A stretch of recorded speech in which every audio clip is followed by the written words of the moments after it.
And as I said, while he's sorting that out, Carl Anderson will be flying around displaying flying qualities of the aircraft. But in the meantime, here come the Russians on the left-hand side now. Unique formation, the first time seen in Ireland, and perhaps anywhere but two biplanes, one from Antonov and the other the MiG.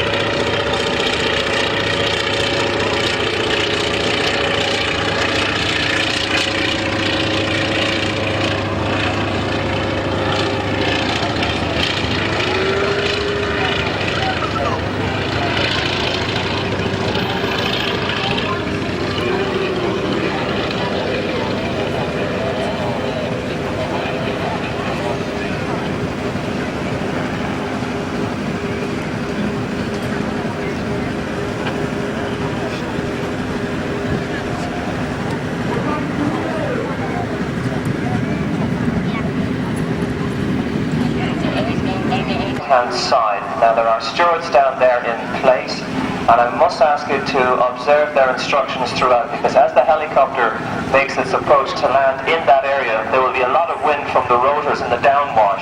So I would suggest that you should guard your eyes and particularly hold on to some small children while the road brings the helicopter into land.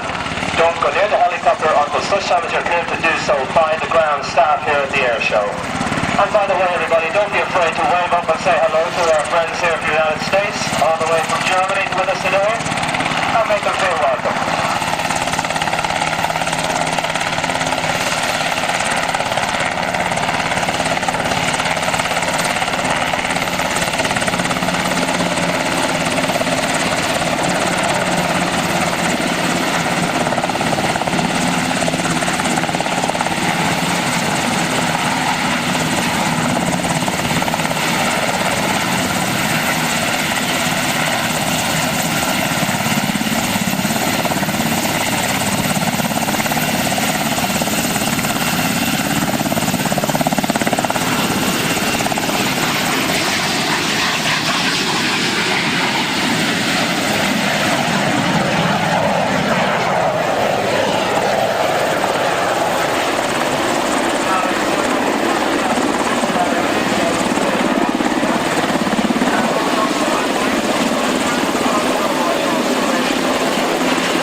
But unfortunately the approval hasn't come through in time, but that doesn't mean to say that they haven't enjoyed themselves here. So don't be afraid to show your appreciation to them when you see them coming in.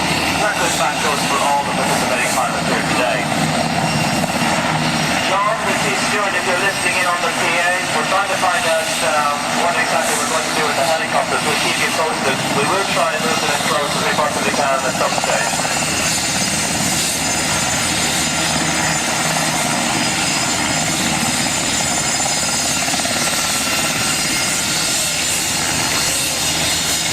John, Chief Steward, if you're listening, can you make your way out to the first helicopter that has landed and have a chat with the crew and see what they might like to do? So John, can you make your way out to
Oh,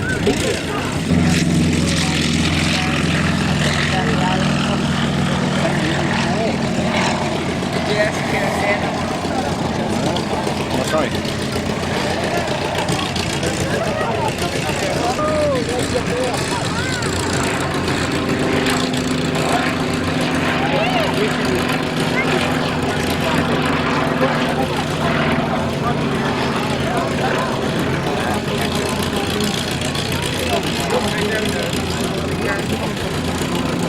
You can pick one up for around about 50,000 to 60,000 pounds, and you get your own colour scheme as well for that.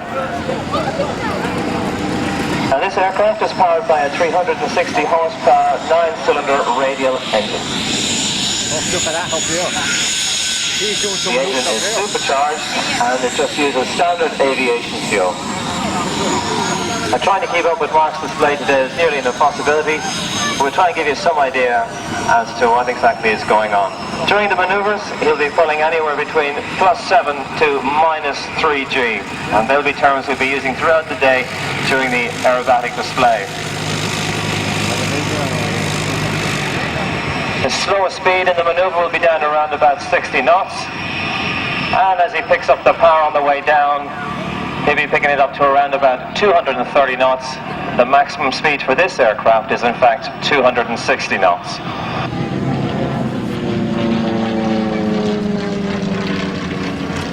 He has his own company called IAC UK, need you ask? And he's the main importer of IAC aircraft in the West, so he claims himself. He's got a few people chasing him for that title.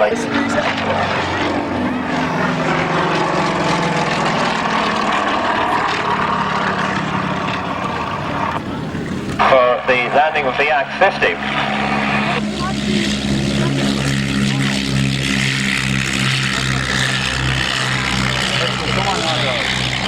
Go ahead, Luke.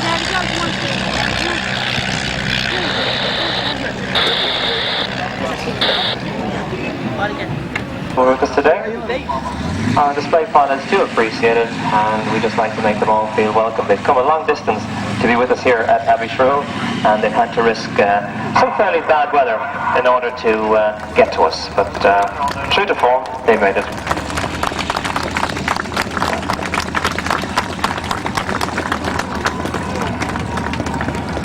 And now if you look out to your right, we've got Captain J.J. Sullivan.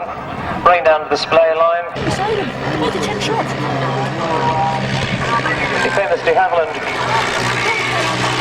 Dragon, which started the Aer Lingus passenger service back in 1936 at Dublin Airport, to almost the original of its famous predecessor. It was built in Hatfield in 1936. It was test flown by the great Geoffrey de Havilland himself in April the 18th of that year. And then it went on to fly with Western Airways. And the crew, and our thanks to him, and of course Aer Lingus, for presenting the aircraft to us here at Abbeyshrule.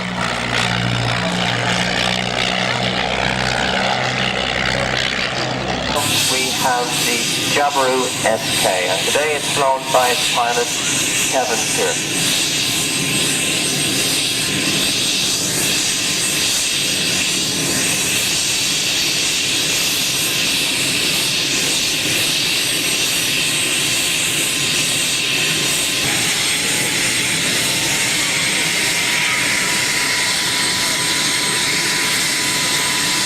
In Australia, the Jabiru is type certified and is very popular for pilot training, as its low fuel consumption and maintenance costs make the cost of lessons cheaper than the normal Cessna 150 that you find in most aeroclubs. Observe the instructions of the ground crew and the launchers.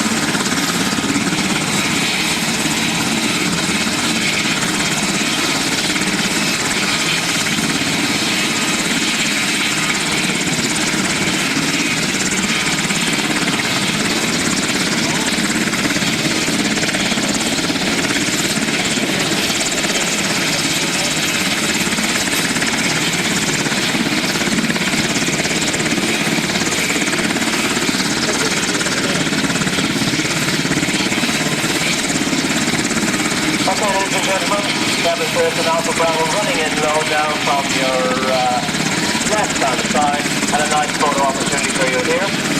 As I said,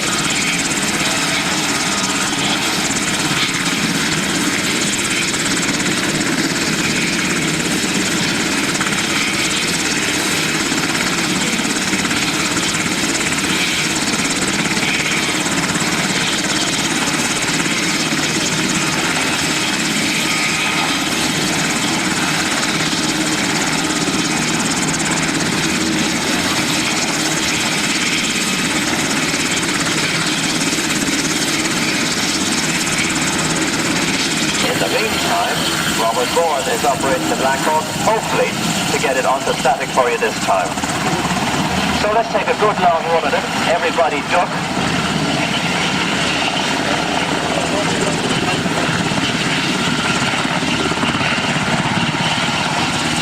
If you can't drive it in, reverse it in.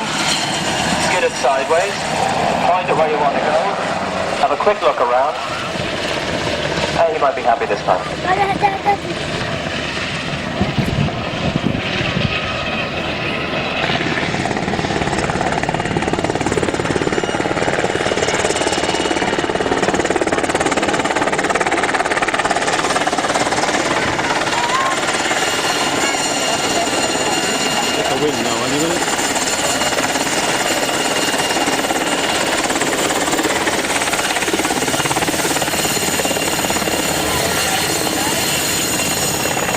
To your left, you can Captain John Lee, Lieutenant Commander John Lee from the US Navy, bringing the P-3 Orion to Abbeyshrule for the first time, and running by in a low speed, or high speed, low level fast, 300 knots.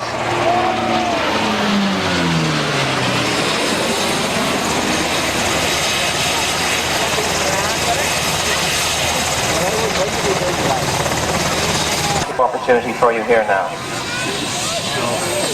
What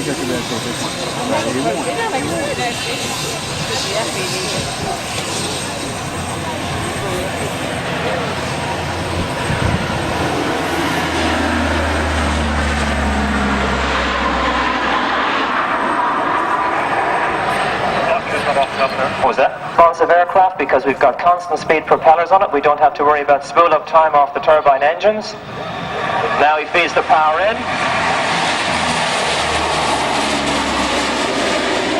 And away he goes. A smashing aeroplane engine in Ireland. So as he goes by, he will wave to you. See what I mean? So how about a nice big wave back to the crew of the Orion as we say goodbye and thanks to them. Smashing display, a great bunch of guys. They've enjoyed themselves here and we've enjoyed having them. Our thanks to the P-3 Orion, United States Navy.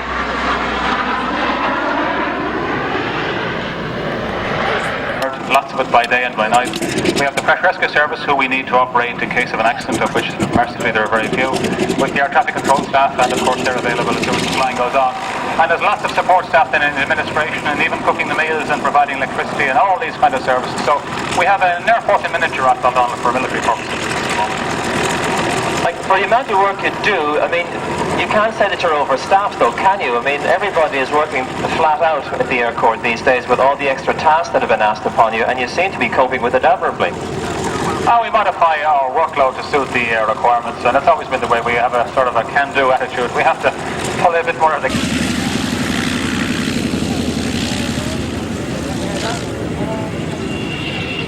He's overhead now. Place for two pilots up the front, and a very distinctive V-shaped tail. So Graham is pulling hard, it's going straight up. You can see the beautiful shape of the Fouga, glinting in the sunshine.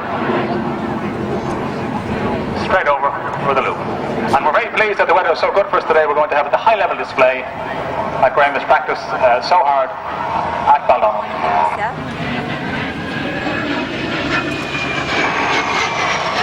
So today, straight up now for a barrel roll. And it's a good opportunity for photographs as he comes out of this, because the aircraft will glint in the sunshine, nice blue sky, and you can see the extremities of the aircraft are painted orange for conspicuity purposes. The Fouga is, of course, photographs this if you're interested. He's flying hesitation roll. And for those of you view of keen sight, you can just see the badges, the Silver Swallow badge, and he has many hundreds of hours on the Fouga Magister. He was a member of the Swallows before, and he would of course have had time in Army Corps Squadron. A very big one, by the way. Compared to some military aircraft, it's quite small, just 12 metres in aircraft wingspan, so 12 metres between the two of them. And it's just over 10 metres long. That's a nice shot down the other side of the aircraft. Angle of attack nose is up. You can hear the engines working away. He's just juggling the throttles to keep the speed quite low. He's down at about 85 knots. And he's slower and he'll come down a bit too low to the ground.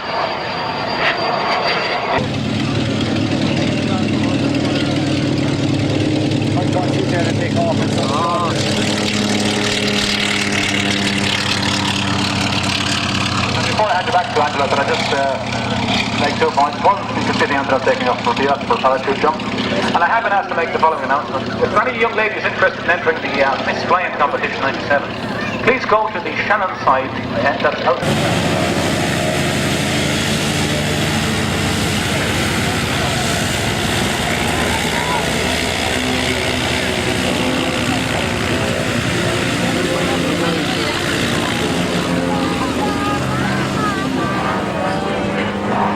Anybody fancying doing that after 14? The Marchetti aircraft is, of course, a highly manoeuvrable aircraft. Look at now, as you can see, Paul, just flicking through there. It's got a very good power-to-weight ratio. It can change direction very quickly, as you can see. And it's performed very well over 20 years service in the Air Corps. Not a very big aircraft, as you saw. Much like your club aircraft that are parked in the ground here, but just a little bit more as regards performance. The Marchetti, the speed range is normally between about 85 knots and up to about 160 knots. It's maximum cruise speed of just under 200 miles an hour. 80 in 1986. And it's unusual that he did a course with the RAF Shawbury in 1981 to make him qualified to instruct on the Gazelle helicopter. So he has been here before in Alouettes, and of course in Cessnas when he was commanding the Army Corps Squadron some years later.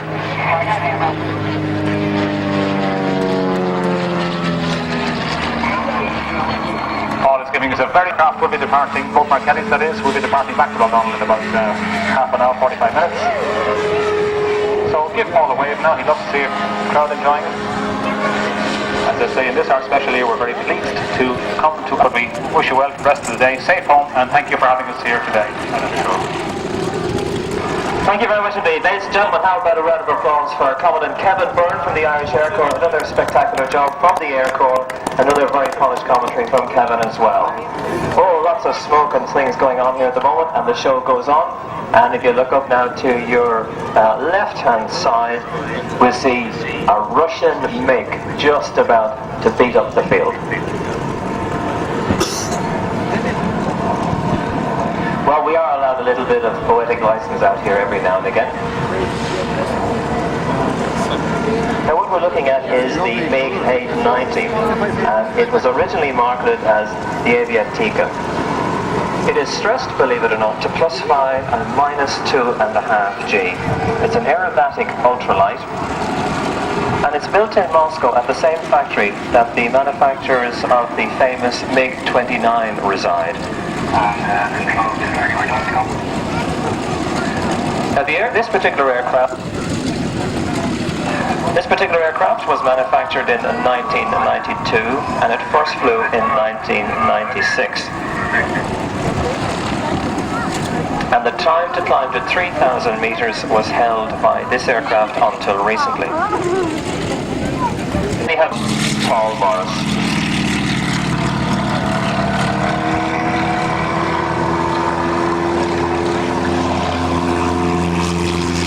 Captain recently. Now we've got Niall Cummins coming in. Will he tow the banner, or is he going to grab Jerry? Can he do it first time? Let's have a look. Yes, he does. True to form, he's got the banner. The ground crew clear out fairly quickly, and off we go. Pulling one of the biggest banners that we have at the moment, the flow gas banner.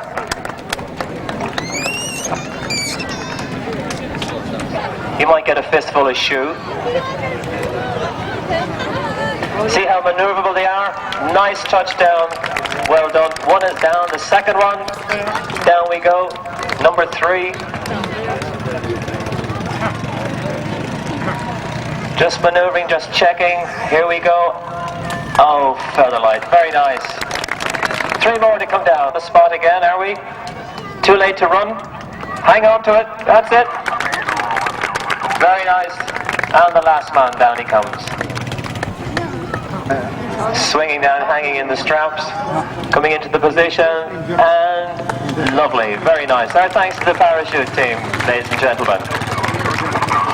Single engine biplanes, if not the biggest single engine biplanes in the world flying, and we're very lucky to have one here.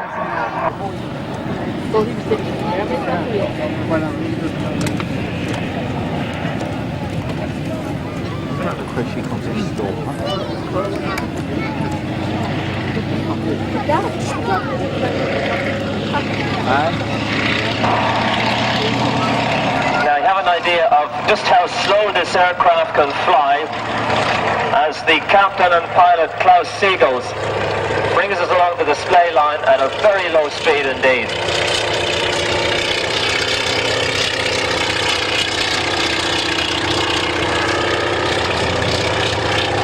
Now this is a big airplane, and everything associated with this aircraft is big.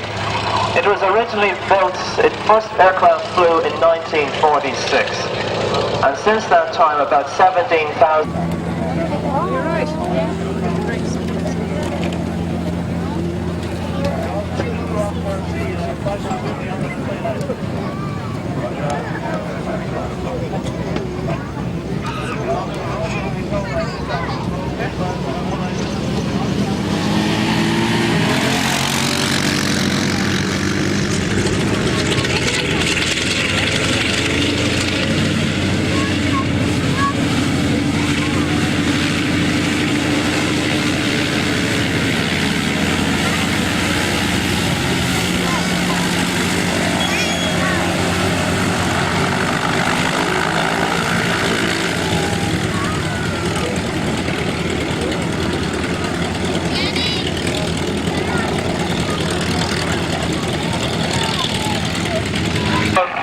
Some consideration as well and appreciation. Welcome here for the first time. Now John Harper's just got airborne in the pits. So we've got that Yorkshire hooligan, Eddie Todd. Now we're trying to figure out what Eddie's going to do because this was a last minute sequence that was brought in. So I'll try and keep up with it as best I can. But in the meantime, we have...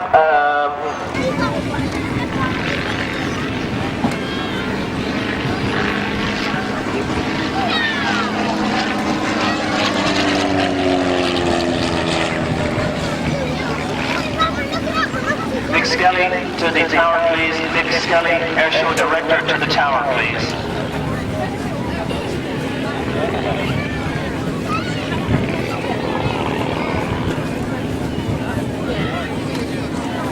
Very well on aircraft, and you may have seen the one he's written on the pits. And as he says himself, he's very comfortable in the pit special.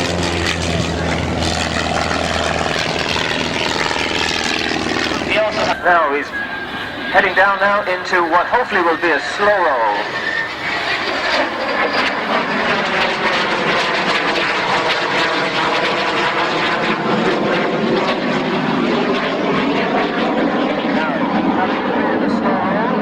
He's into a half horizontal. Now the next time he goes by it, just have a look. He's only a Yorkshire lad. He's got a big arrow painted at the underside of the aircraft. That's just to make sure he sits and points the right direction.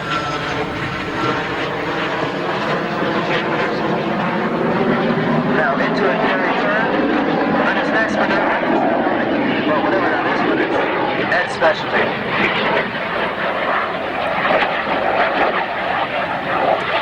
G, so he'll be really groaning as he pulls around. Remember, he doesn't have any G suits.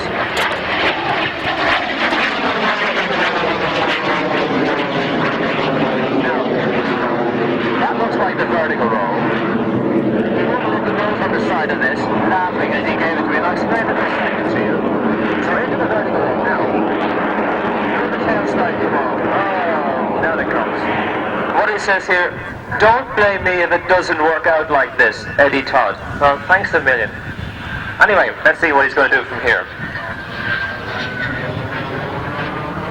the Tucano, which was built up by Shaw Brothers in Belfast.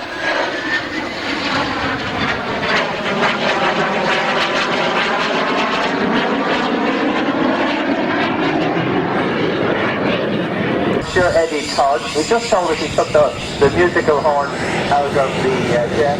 Well, however, we will wave as he goes by and says, another pirouette, ladies. So, there you are, boys and girls, and ladies and gentlemen, Eddie Todd in the Jet Provost. Great display from him today, and also from the helicopter. Some noise off that one, isn't there? No, it's not.